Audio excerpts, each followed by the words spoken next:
Bonjour à tous, je me présente, je m'appelle Ségolène Prieux et je suis génératrice de bien-être personnel. Être, s'épanouir, évoluer, voilà les trois maîtres mots qui me parlent et qui j'espère vous parlent également. Alors, en fait plus précisément, je suis coach en développement personnel, coach de vie. Et aujourd'hui, je voulais parler avec vous d'une chose que l'on traverse tous à un moment donné, qui s'appelle cette fameuse transition de milieu de vie. Alors, qu'est-ce que c'est que cette transition de milieu de vie? Eh bien, écoutez, c'est tout simplement ce qu'on appelle communément la crise de quarantaine. Oh là là, c'est un mot qui fait peur pour certains d'entre vous.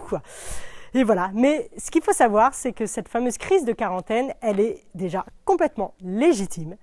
Et surtout, au-delà de ça, c'est une opportunité en or, c'est une véritable aubaine pour avoir accès à une véritable connaissance de votre être intérieur et surtout une renaissance quand cela est nécessaire. Alors, à quoi ça correspond en fait cette crise de quarantaine?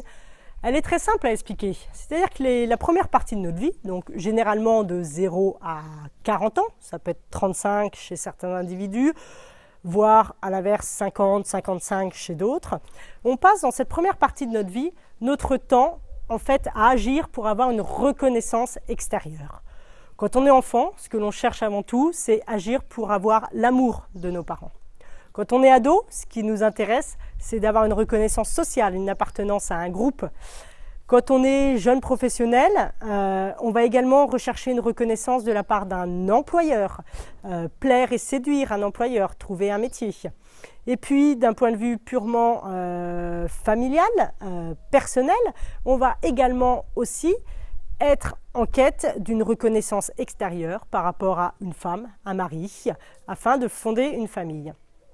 Et donc tout ça, au bout d'un moment, à 40 ans ou aux alentours, on se dit « Ok, c'est très bien tout ça, mais moi dans tout ça, faut pas que je m'oublie, qui je suis, qui j'ai envie d'être, quelles sont mes valeurs, quelles sont mes croyances, est-ce que je suis en phase avec tout ça ?»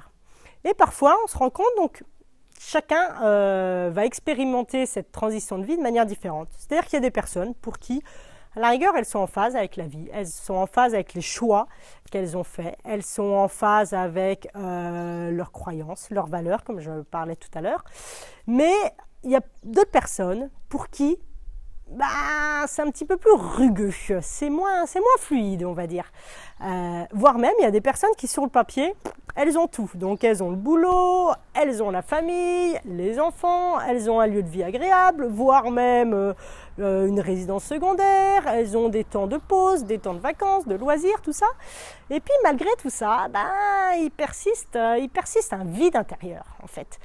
Et ce vide intérieur, ça nous plaît pas. Ça nous plaît pas parce que c'est pas agréable. Alors certaines vont même jusqu'à la dépression.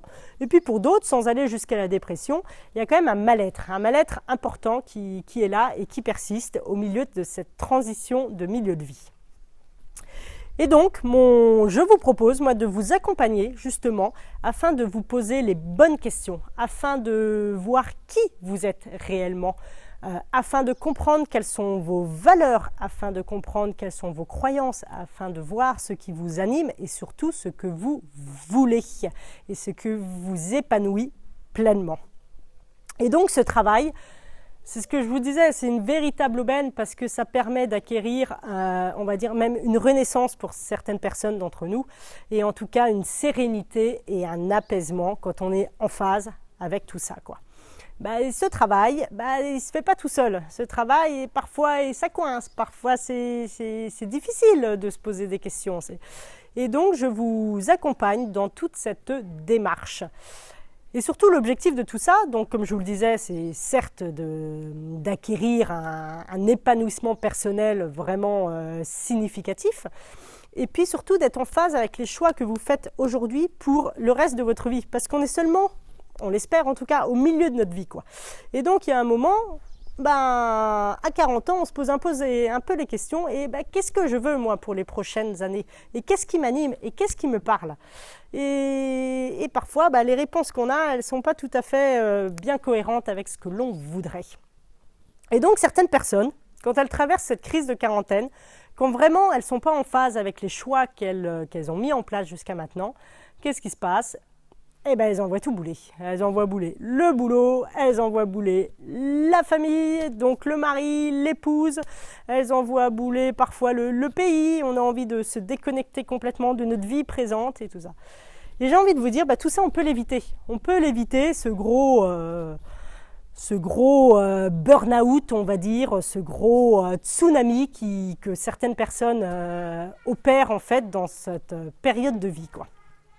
Donc j'ai qu'une chose à vous dire, vraiment, c'est ne paniquez pas. Ne paniquez pas parce que ce que vous vivez, ce que vous ressentez est tout à fait normal.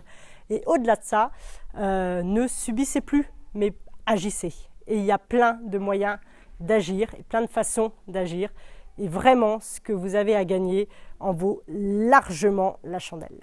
Voilà, donc j'espère vous dire à très bientôt, en tout cas pour vous présenter d'autres sujets. Ciao, ciao!